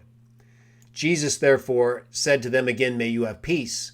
Just as the Father has sent me forth, I am also sending you. And after he said this, he blew upon them and he said to them, Receive Holy Spirit. If you forgive the sins of any persons, they stand to be forgiven. If you retain, they stand forgiven to them. If you retain those of any persons, they stand retained. But Thomas, one of the 12, who was called the twin, was not with them when Jesus came. Consequently, the other disciples would say to him, We have seen the Lord. But he said to them, Unless, this is Thomas talking to them, unless I see in his hands the print of the nails, and stick my finger into the print of the nails, and stick my hand into his side, I will certainly not believe. Well, 8 days later, his disciples were again indoors, and Thomas with them. Jesus came, although the doors were locked, just like the prior time, and he stood in their midst and said, May you have peace. Next he said to Thomas, Put your finger here and see my hands, and take your hand and stick it into my side, and stop being unbelieving, but become believing. In answer, Thomas said to him, My Lord and my God. Right? There's nothing wrong with that, especially not for Jesus. Why? Because as he just said in verse 17, his God and Father is the one that if you address him as, the glory is not for him, it's for his Father. So much so that it's acceptable to refer to him directly in these ways, because he's doing what? Only Jah's will. John 14, if you've seen me, you've seen the Father. Philippians 2, 9 through 11. all knees bow to Jesus, to the glory of God the Father. God the Father doesn't do things or receive things for the glory of anyone else. That's the top. But we can drop right at the feet of Jesus anytime, and we should, because he is not a threat to Yahuwah. That's his Father. And he's one of the sons of God who follow him and who does exactly what their Father tells them to do, so much so that they become their Father. And who better to be, right? Yahuwah, God, the one who made all things and who knows how to do all things right. You can do your own thing, but so far, that hasn't gotten us very far. But for Jesus, it went all the way. And this is part of the achievement. Jesus, remember, because what does it say? Given the name above every name. For his own glory, no. But he's still given that name. That's okay. Just like in biblical texts with other angels, even more so for this one, the firstborn, the archangel, right? This is the way his voice described. He's the ruler, the chief angel. And just because Satan has angels doesn't mean he's an archangel, right? Because archangel can mean chief angel, prime angel. And is he not the prime angel or messenger of God? Who's better than Jesus when it comes to being a messenger for God? There's no one better, no one who did more or who went all the way like he did. And so there was no one who was given more, especially given from where he came and what he gave up. So he said to Thomas, because you've seen me, have you believed? Happy are those who do not see and yet believe. And then it goes on to say, these things have been written down that you may believe Jesus is the Christ, the Son of God, and that because of believing, you may have life by means of his name. But we can call him God, and we should, if by that we mean he is directly acting as God because he's following everything God says for him to do. He is, in that sense, God. And everything given to him goes through him to the Father. We don't view, it doesn't say anything about a person of God. In fact, that contradicts the Trinity, right? Referring to any one person of the Trinity as God. There's only one God. And so no one person can be God, except in a sense that's not articulated in the context of these texts, right? Thomas doesn't talk about anything having to do with the Trinity, persons within the Godhead. Right? He understands this what? In light of the biblical texts, the Septuagint and Hebrew Aramaic texts, Judges, Exodus, all these texts in which angels are referred to as gods or as God or as a God and even as Yahuwah. Not because they absolutely are, but because they're acting on his behalf and doing everything he tells them to do. That's exactly what Jesus does. John 6, John 7, John 8, John 12. That's just the book of John. So when we get to this point in John, I mean, if you haven't figured all of that out, John 14, Father is greater than I. That's where the whole human nature thing becomes involved with this discussion of the resurrection body, right? Because they can't have Jesus as God in the sense in which the Trinitarians require, and have someone be greater than God, right? So it has to be greater than his human self. Even though if you're greater than someone and not greater than someone, you'd really have to be two selves. And so they really create a problem where it concerns the persona or personas of Jesus. When it comes to these texts, we don't have that problem, right? Because we know that he's greater than Jesus in the sense that everything given to Jesus, even references to him as God, are for the glory of his God and Father, who is our God and Father, because everything he's doing is what he was told to do next. Just as the Father sent me forth. So all of these things connect. Let's go to 1 Corinthians now. All right. The main thing, though, and I didn't want to ignore that, right? Because John 20:17 and 20:28 come up a lot. So I needed to talk a little bit about it there. Connect the whole Trinitarianism and its dual natures of Jesus and how that relates at times to this issue involving which body Jesus has now since his resurrection, right? We're at least I'm arguing based on the text that so far that we've read that Jesus was alive in his body on the third day and lived in that body among humans along with other forms, but that I'm going to show in a moment, it wasn't the one in which he was first made alive in, but one that he took a form that he took on in addition to other forms, some of which his followers recognized and some of which they did not. So he did not have the same form every time. That's a fact. So we know for a fact that he was appearing in different forms, one of which was the form in which he died, at least to some extent, right? Not entirely, because he was able to eat and show injury, but otherwise things weren't exactly consistent with that, right? The injuries would suggest weakness, inability to function. So some things were similar and some things were not at different times. And that's because, as the text in Mark stated explicitly, he appeared in different forms. Some they would recognize by how he acted, others by how he spoke, like to Mary, and others just because of the form, or sometimes the direct evidence, because it took more, like with Thomas. 1 Corinthians. All right, so why do I say that even though it's okay, biblically anyway, for Jesus to have resurrected and raised up his body, the one entombed, his physical form, from the third day, right? He wasn't resurrected in that body before the third day, right? That's not what the texts say. So what was he doing for those days? Well, according to the text that we've read before, and we read in part before previously today, his spirit returned to the God who gave it, just like all the other texts say. But then we have other accounts that speak of him, as we're going to get to specifically in a moment in 1 Peter, doing things different from what he's doing in those accounts we just read. And it says he hasn't yet ascended to the Father. Okay, first let's read 1 Corinthians 15. I've alluded to it a few times. I started out talking about the last Adam and sort of why, we believe in Jesus as the Christ. What is this thing about his resurrection? Why do we believe it at all? Well, we didn't get into all the details about why we believe it, but more so about our beliefs about it in terms of the body that's involved. I've talked elsewhere about the evidence that we believe credibly shows Jesus lived.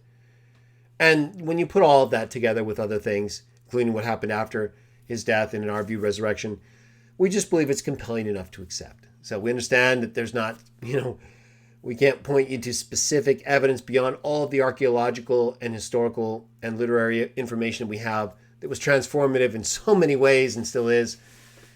And we can't like point you to a video of the resurrection, right? We have these accounts. We have a lot of other texts and things going all the way back, involving many different figures and peoples.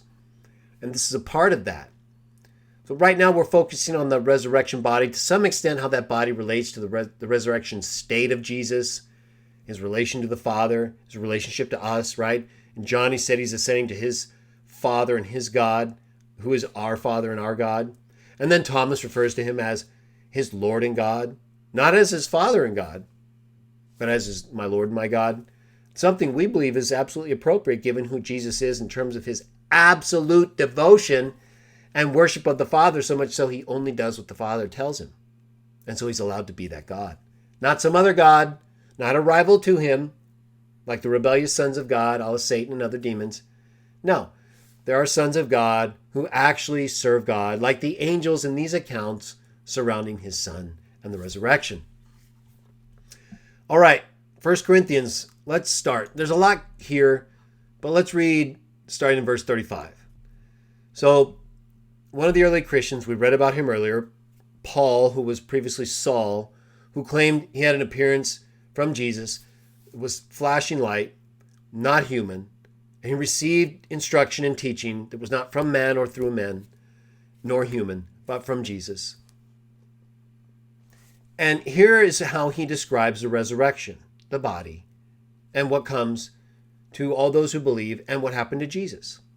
Here's what he says. Nevertheless, some will say, how are the dead to be raised up? Very close to our question. What body are they coming? He even goes on to basically say it. Yes, with what sort of body are they coming? It's pretty much our question, but specific to Jesus. So what does Paul say? First, he calls them unreasonable because he basically, those asking this question are not acknowledging certain things he thinks they should know, probably due to their culture and community and the way that they sow and plant things.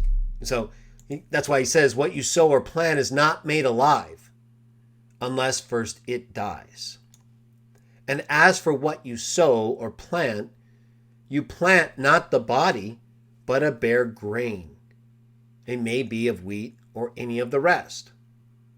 Okay, so what is he saying? So he's saying that the thing that you sow initially and that is made alive is not the body. That is very important to understand, in my view, because I find that the failure to recognize this leads to other misunderstandings about the resurrection body. What you sow or plant is not the body, but a bare grain, maybe of wheat or any of the rest, right? He's making comparisons, but he's also telling us certain things. But God gives it. What's it? Gives it a body, just as it has pleased him. And to each of the seeds, its own body. Okay, what's the seed? I'm going to argue the seed is your spirit or your person. The thing that you could say is what was transferred from heaven to earth with Jesus, right? It was God's Holy Spirit that allowed Jesus to be conceived in Mary so that he could have a human body in the line of David and still come from heaven. That seed, that bare grain that is not the body, is what's made alive and what dies. What did Jesus offer up? His spirit. His body too, but remember, we're talking about the resurrection, and it says it's not the body. That's why this is so important. Because sometimes when we're referring to death and resurrection, it does mean the body or the spirit, or just sometimes both without distinction. And so it's like, okay, well, which one are we talking about? And we can often break it down further, but this account, if understood properly from this point forward, I think helps out a tremendous deal, because you're allowed to see more clearly that what's being talked about as made alive first, as planted first and then dying, is not the body. God gives it, the thing we're talking about, the bare grain, a body. God gives that a body. That's the it. That's the seed that gets its own body. Then he goes further. Not all flesh is the same flesh. There's one of mankind. There's another of flesh of cattle, flesh of birds, flesh of fish. Right? We can recognize that as fleshly beings. We know the difference between our types. We're similar, but we're different. And there are heavenly bodies and earthly bodies. The glory of the heavenly bodies is one sort, and that of the earthly bodies is a different sort. The glory of the sun is one sort. The glory of the moon is another. The glory of the stars is another. In fact, star differs from star in glory. Would you say that our physical body is in any way the same as the sun? The sun's body? The containment of the sun? We know the moon's a different glory from the sun, because the moon's basically just, its glory is a reflection of the sun. So even though the sun is material, right? Physical in the sense that we can see it, it's there. Excuse me. Excuse me.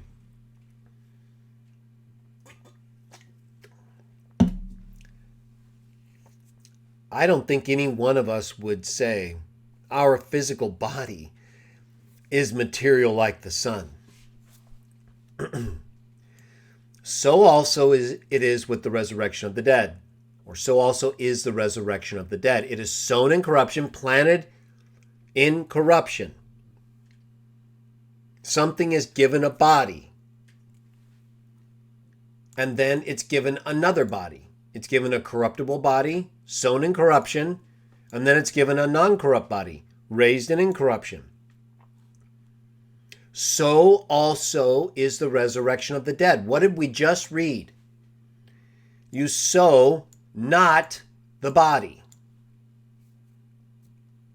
that will develop. You don't sow that. You sow a bare grain, to which God gives a body.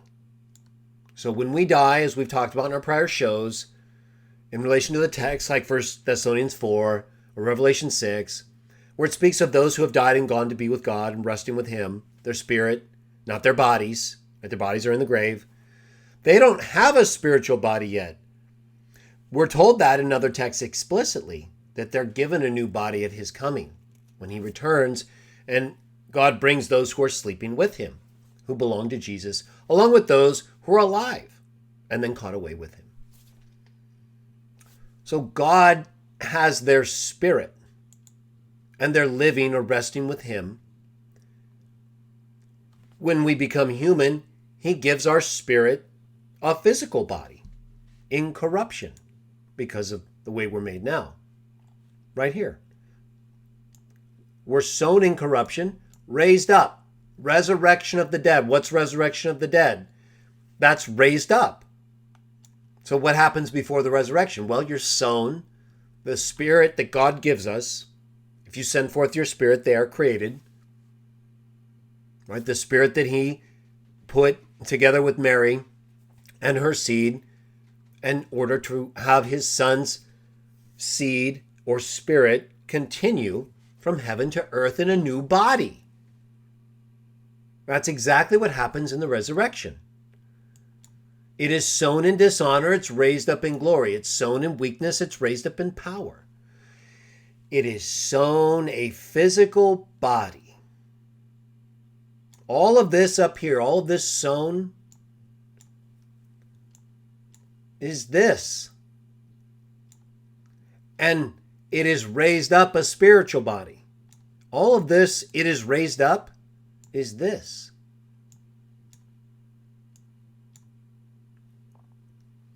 If there is a physical body, there is also a spiritual one. It is even so written. The first man, Adam, became a living soul. The last Adam, remember that description I gave initially when I started this video about Jesus and His correspondence to Adam in that way, before Adam sinned, versus Jesus, who's never recorded as sinning in that way, or in any way that would be attributable or held against Him. The last Adam became a life-giving spirit. Okay, so notice the sequence here. They're all the same. First, there's a physical body, right? First, we're given a physical body. Same with Jesus.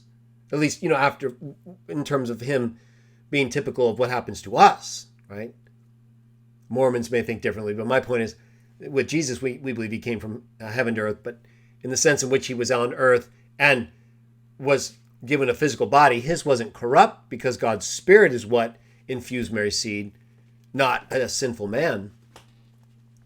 But in terms of representation, He says right here, with regard to the different bodies and the resurrection, it's sown in weakness, it's raised up in power. He says that several times, and then he explicitly states that's the physical body that's sown in dishonor, sown in corruption, sown in weakness, versus the one that's raised, a spiritual body, raised in power, raised in incorruption,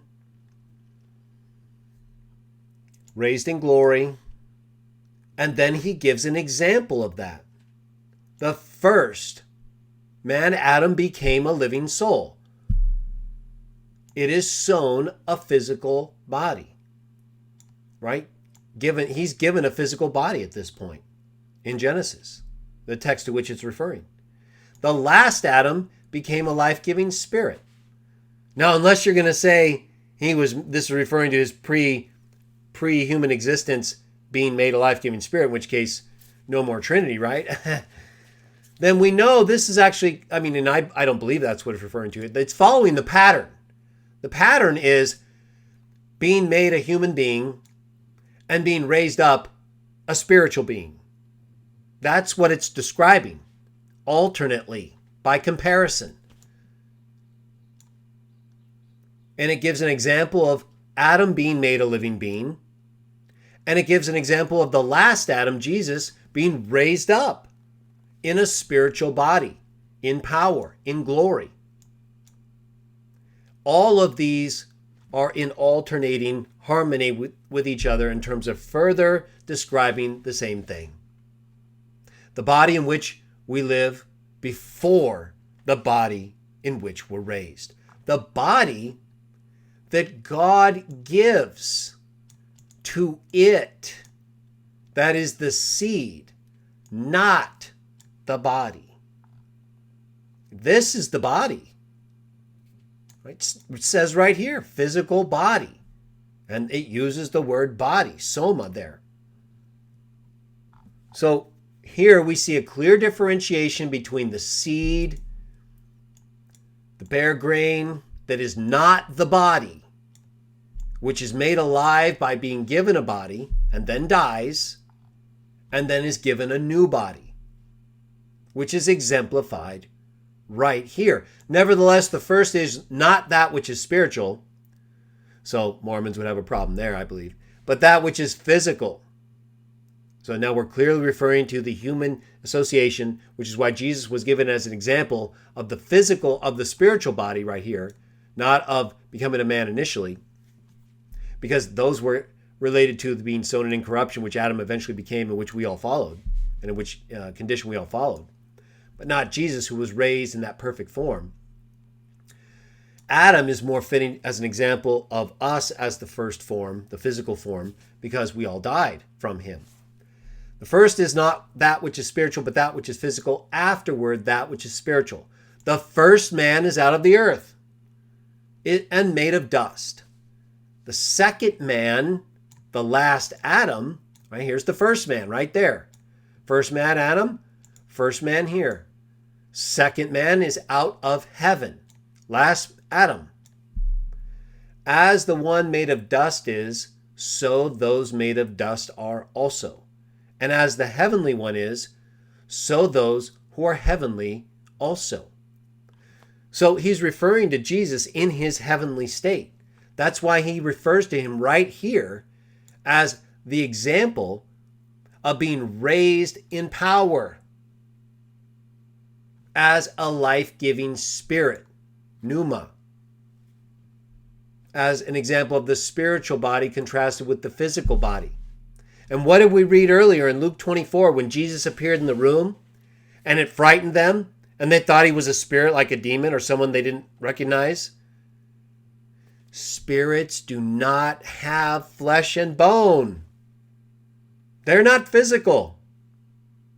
That is consistent with exactly what we read here as far as the body in which Jesus was made alive as the last Adam in a spiritual sense. Because notice here, it says he's out of heaven. First man is out of heaven, first man is out of the earth, second out of heaven. This isn't talking about him being created before he came to earth. It's talking about his resurrection right there. Raised in power, spiritual body. Last Adam became afterward that which is spiritual. Second man out of heaven. He's out of heaven as a spirit with a spiritual body. That's why he says that. The second man, the last Adam, when he was given a spirit body, right? Because what did he say in Luke? Father, into your hands I entrust my spirit. That's the seed. That's the grain that God gives a body. That's why it goes on to describe the spiritual and physical body in alternations, using us and Adam in contrast to Jesus as the raised form who is out of heaven. In other words, he's out of heaven in this context because his spirit's sleeping with God, at which point God gave him a new body. You see, it's not that he's a man. It's that as one who was a man, just like we are currently humans, our second man is out of heaven. We already know that spirits don't have flesh and bone. So obviously his flesh and bone couldn't be coming out of heaven, because he said that in Luke 24. Spirits don't have that, and that's what he was made when he was raised in power. It says right here. So how is the second man out of heaven? The second man, in the sense of our second existence as a person with a real body, is being given that spiritual body the same as Jesus was given a spiritual body. As it says right here, just as we borne the image of the one made of dust, will bear also the image of the heavenly one. And then he goes on to make it even more explicit. I say this, brothers, flesh and blood cannot inherit God's kingdom. Neither does corruption inherit incorruption. So right there we know, along with the text in Luke 24, that flesh, blood, bone are not things that come out of heaven. And he went through great length to state right here the difference between our flesh and the glory of stars, the spiritual body versus the physical body, that God gives it, the grain, the seed, a body.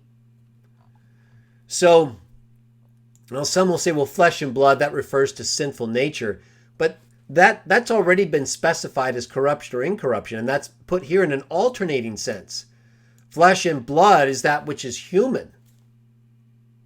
Humanity cannot enter God's kingdom in that sense. That's why Jesus says you have to be born again. Specifically in that context in John 3, which we'll get to another time. But the collection of texts show the difference is that between dust and what is the image of the heavenly one. The image of the heavenly one is the spiritual body that is shown to us by the last Adam. And that's why it says that just as we are made in the image of the man made of dust, will bear the image of the man out of heaven. And so that's what I believe that reference is to, the spiritual body that Jesus was given when he was resurrected, not sleeping with God as a spirit. And we don't know how long he was since the time he actually died, certainly before the third day, right? Because he was alive to take on that body. So at some point between him offering up his spirit to God and being given a spiritual and taking on resurrecting, I should say, his physical body from the tomb, he was given a spiritual body. Because it says right here that it's a different kind of glory. It's not flesh and blood. That it's a spirit. And it's given an incorruptible form. Well, the form that had wound marks that he manifested in those accounts we read, that's signs of corruption. Right? He's only manifesting those temporarily to show those who don't believe. We know that because they're not consistent with the physicality he displays overall. It's of a supernatural type. He's eating.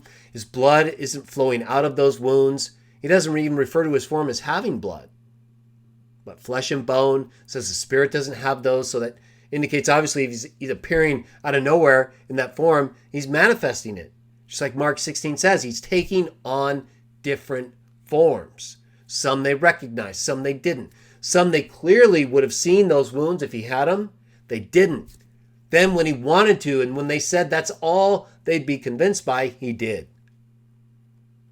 In ways that then allowed him to keep living and acting like nothing was happening. There were wounds, what wounds, right? That's not the spiritual body. That's the body in which we can identify him. How else are we going to identify him? They could barely make out the angels standing there with faces like lightning or appearance like lightning or light flashing around. Here in those accounts, he's showing them who he is to convince them. Here, Paul's talking about the resurrection that happened in the spirit realm before he took on that body, when he was made alive in the spirit. Let's go to another text actually first in 2 Corinthians. First, let's go to 2 Corinthians, and then we'll go to 1 Peter, where it explicitly, I believe, says he was made alive in the spirit in contrast to in flesh. And in that form, he did certain things. See, there's a period of time between the time he gives up his spirit, physically dies, and then is given life as a spirit, became a life-giving spirit, like 1 Corinthians 15 says, 45, and is given a spiritual body. That seed, that grain, that spirit or person of his, that we all have, that we were given when we were given a physical body. That spirit that came from God was given a physical body. That's exactly what Paul just said. And he says the same thing happens, and that seed is made alive again when it's given a new body. 2 Corinthians chapter 5.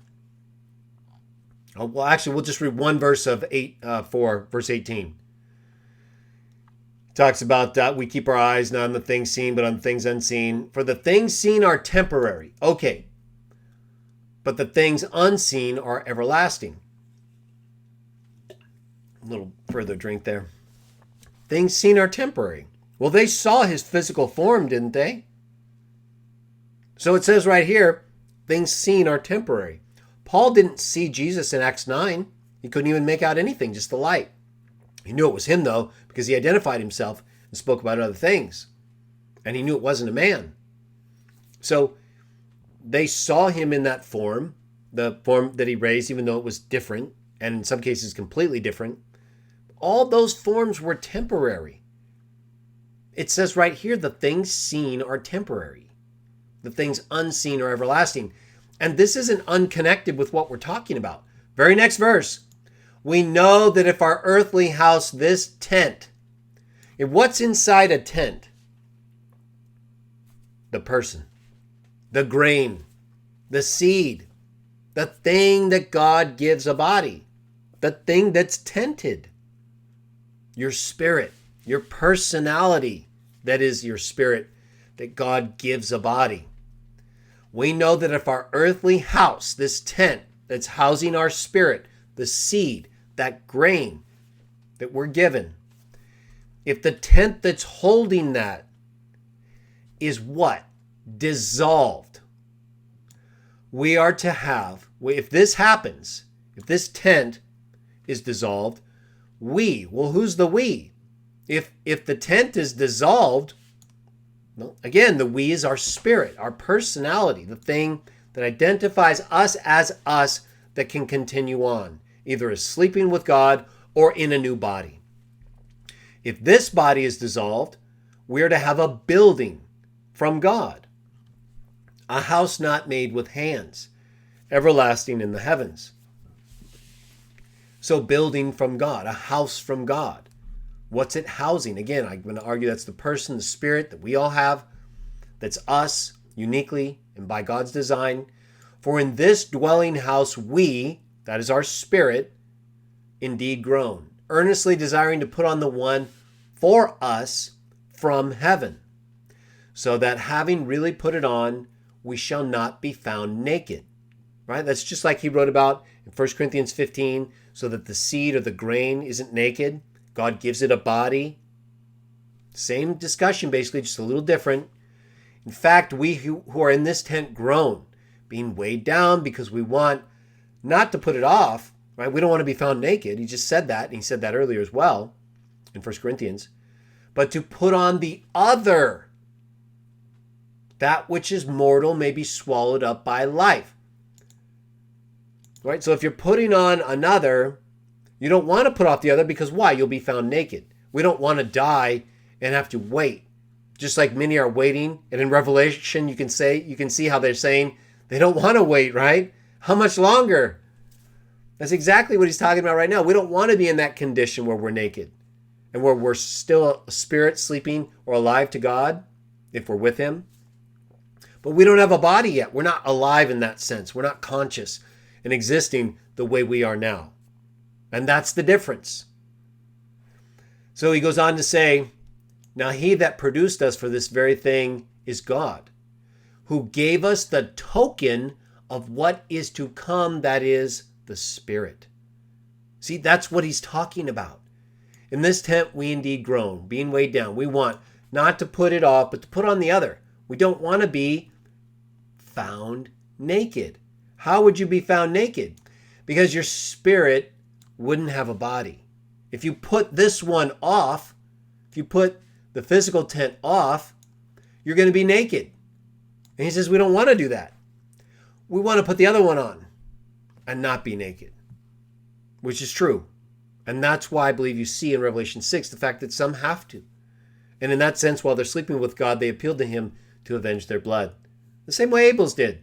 And maybe in a real sense, in the sense that they're sleeping with him, but just not fully conscious the way they are when they're given a body. All right, let's go to 1 Peter now. I hope this all is making sense and connecting to you the way it does to me, because I really see this fairly clearly. And I don't see it as a problem at all to have Jesus resurrecting his body in a human sense on the third day and then appearing in that body, even eating in it, right, with the wounds and stuff, but not every time. Consistent with him being made alive in the spirit and given a body so that he's alive and able to then resurrect his body, right? What does he say? Break down this temple and in 3 days I'll raise it up. Yet it was God that made him alive, right? Does not Galatians 1 that we read earlier say God the Father raised him up from the dead? Well, that's because he was made alive in the spirit and given a spiritual body. And in that state, he not only does what we're going to read next, he raised his own physical body, consistent with what he said. So they all make sense. All right, now let's go to Peter and find out what else it says Jesus did when he was made alive as a spirit, given a spiritual body, before appearing in his physical one. Or at least at some point without his physical body. And I think before. And so, because in Matthew it said that all authority had been given to him in heaven and on earth. And so it seems consistent to me that he would have preached prior to raising up his physical form to the spirits in prison, like we're going to read about here. 1 Peter chapter 3, right here, goes a little quickly in my version. I don't want to go too far past it. 1 Peter 3:18. We're going to read 18 through 20. And here it says, why even Christ died once for all time concerning sins, a righteous person for unrighteous persons, that he might lead you to God, he being put to death in the flesh, but being made alive in the spirit. And then it says, in this state also he went his way and preached to the spirits in prison. So right here, it has Jesus being made alive in the spirit. We'll get to that further in just a moment. But in this state, he goes away. He's alive. And I'm going to argue that that's what 1 Corinthians 15 is talking about. Became a life-giving spirit, was given a spiritual body, and in that state, he went and preached to the spirits. Right? There's no flesh and blood there. Spirits do not have flesh and bone. He's made alive in the spirit, and in that state, he's able to preach to these spirits in prison. Then, I believe, he raises his body on the third day and uses it at times to convince those who followed him. Verse 20, the spirits in prison who had once been disobedient when the patience of God was waiting in Noah's day, while the ark was being constructed, the sons of God, the ones who came and abused humanity after humanity started to abuse themselves. Nonetheless, they should have tried to help us in ways like the books of Enoch say that Michael and others did, and which Jehovah, of course, in preserving Noah did as well. It says those spirits who did these things while the ark was being constructed. So clearly a reference to those sons of God who did those things, and that Jude also talks about.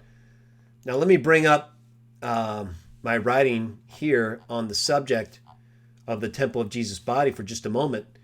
Some will say that the text in Peter here, where it says he was put to death in the flesh but made alive in the spirit, there's either an inconsistency in translating the expression there, so that it says put to death in the flesh but made alive by the spirit. And even if that's the case, and I don't think it is so, the fact is, it says right here that the state in which he was made alive, right, made alive, and what did 1 Corinthians say was made alive? The grain, the seed, that to which God gives a body. And which body did it say Jesus was given? A spiritual body, the one that you're raised to life in.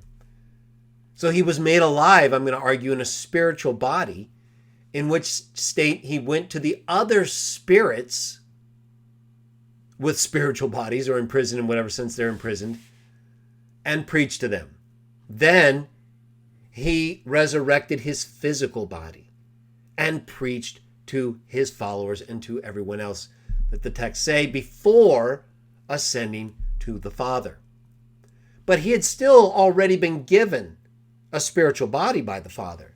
He just hadn't returned to the Father to remain with him yet. He had already, remember the account in Luke when it said that when he died, what happened? Father, into your hands I entrust my spirit. So he was with the Father, of course, as a sleeping spirit, the seed, the grain to which God gave a body, a spiritual body that he preached to the spirits in prison, and that he then used to inhabit or use his physical form and other physical forms to teach others, to convince others, before taking that physical form to the Father in sacrifice before it saw corruption. In fulfillment of all the texts. All right, now, let me go back to that part, though, about the translation. And you can read this on your own. I also get more into the flesh and blood, not inheriting God's kingdom part here, and what that really means, what the expression flesh and blood means. In contrast to some who claim it doesn't really mean flesh and blood in that context. A context which is clearly referring to different types of flesh and bodies. Either way, made alive in the Spirit, I discuss it further here. And I just want to highlight one part.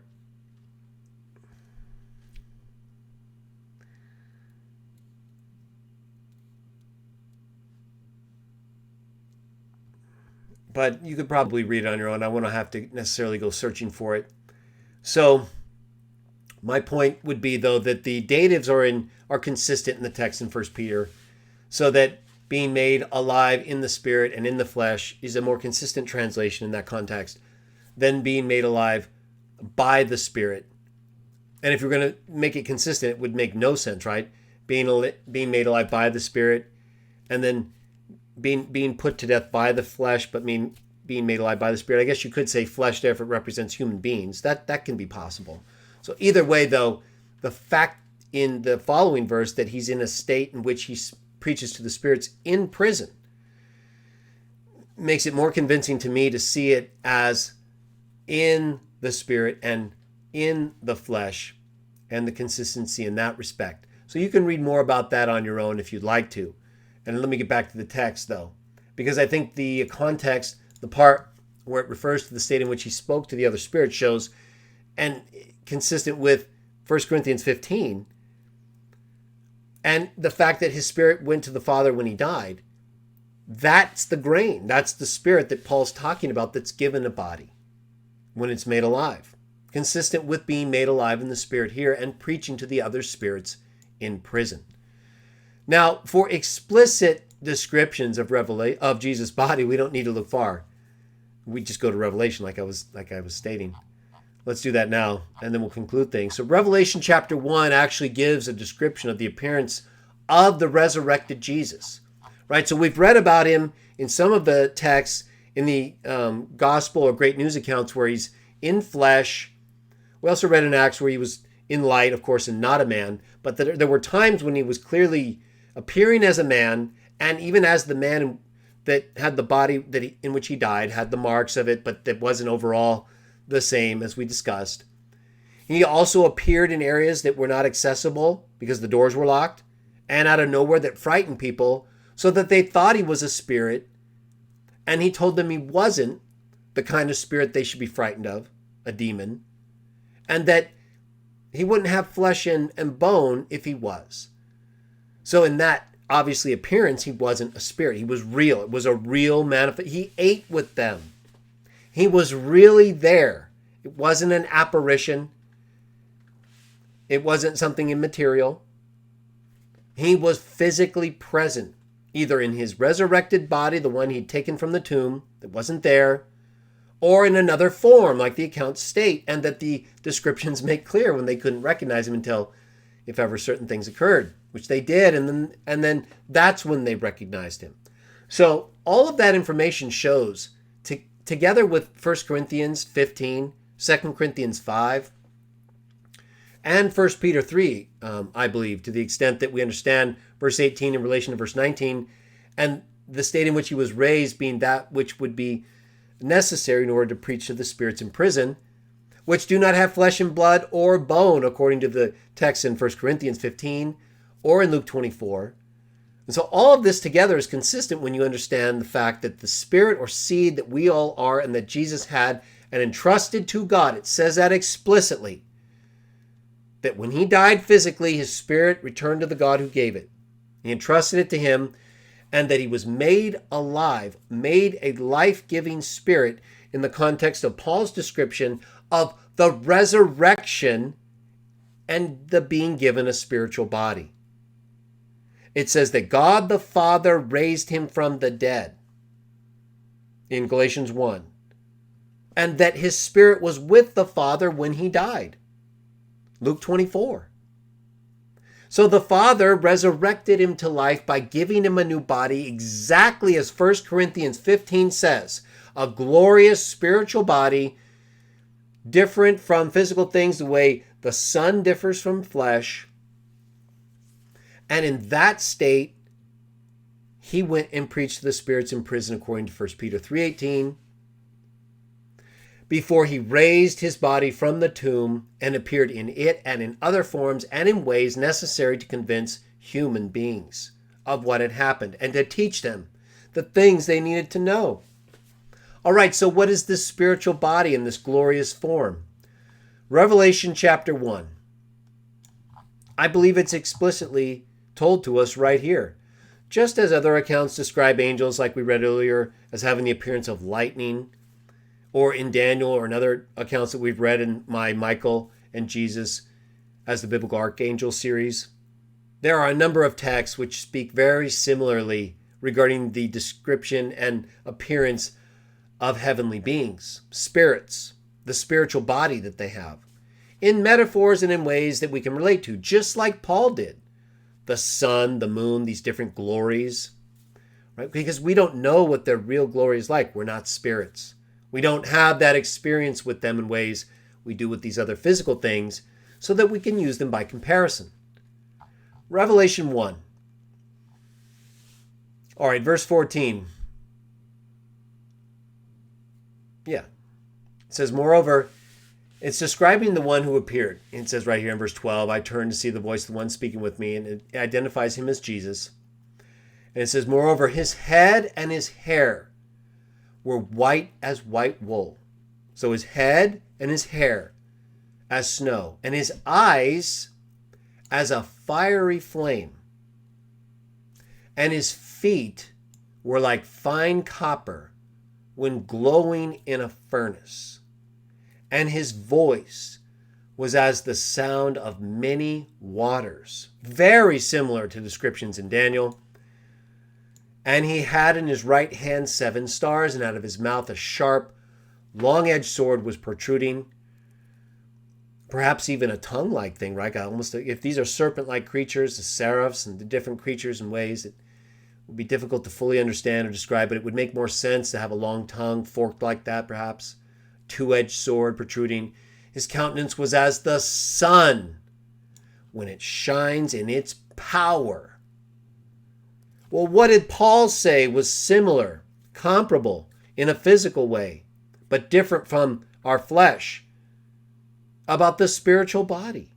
He said it was like the glory of the sun in terms of the comparative differences between our glory, the fleshly glory here. At least that seemed to be the closest he could relate it to. And that's exactly how it's described here. Let's look a little further in Revelation 3. What is this figure who's described in these ways? White hair, white head, eyes of fire, feet like burning metal, a voice like a bunch of water, thundering water. Think of a waterfall. Stars in his hand, a sharp 2-edged sword or forked tongue, you could say, something very deadly and useful. An appearance like the sun in its power. Does that sound to you like the descriptions we read involving the resurrection body of Jesus earlier? No, none of them. There were supernatural elements, components, right? No bleeding of the wounds, able to eat, changing different forms, a lot of things happening. Nothing like this. Nothing like this. This is exactly like what we read about other spirits, as I mentioned in books like Daniel, and even like what we read earlier about the angel who was sitting on the stone outside the tomb, and who appeared like lightning. Right? This is more consistent with Acts 9, where Paul can't make out any man, but light from heaven. Right? This is not corruption. This is not in any way the kind of physical form that would be mistaken for the form in which Jesus died, right? You could come to know this as Jesus in the risen spiritual glorified form, but this does not in any way resemble the body in which he died. So it's not like we're left guessing. It's not like we're in a position where we don't have any biblical texts, that teach us about these things. And so we have to just guess. We know it's not physical, but there's a spiritual body. The first is the physical, then the spiritual. No. We have explicit descriptions, in particular in the book of Revelation and in Acts 9. And when you understand the relationship between the grain, the seed, the thing that dies and is made alive by dying in a physical body, resting with God, and then being given a spiritual body, all of that is consistent with the way Jesus speaks of entrusting his spirit to the Father, being made or resurrected by the Father, Galatians 1:1, and with Jesus stating that he would raise up his temple, the temple of his body. Now, as you know, I believe the description in John 2 also, and more specifically in terms of the resurrection, applies to the body not made with hands. Exactly like we see described in 2 Corinthians 5, and whom many of the witnesses who falsely testified against Jesus heard him speak about. Now, they've misused that reference and its application to the literal temple. But when he was talking about a temple not made with hands, he was talking about the same thing Paul was talking about, right? The false witnesses didn't just make that up out of nowhere. They heard him say that. But he was talking about the temple of his body. And I believe ultimately, if that was the description that was at issue, and John only writes about part of it because he understood fully what it meant, and just like Paul went on to describe a temple not made with hands, well, then he was correctly referring to the body that would be given to him when he was resurrected by God before he actually raised up the temple of his body, literally in a physical sense. So I believe they both could be possible. But it depends on whether you understand John's shorter version of Jesus' words in John 2, 19 through 21, as that being a shorter version of what was actually said by Jesus and misapplied by the false witnesses to the literal temple. Because I just don't see how the false witnesses could come up with such a unique description as a temple not made with hands that is used also of the resurrection body by Paul in 2 Corinthians 5. So they clearly were testifying falsely about what he was referring to. Because if he was referring to the spiritual body that Paul's referring to, well, that's not what he wasn't talking about, the literal temple. And if he was referring to his physical body, they were still wrong because he wasn't talking about the literal temple in that respect either. He would have been talking about the physical body that he raised up on the third day, just like all the texts say.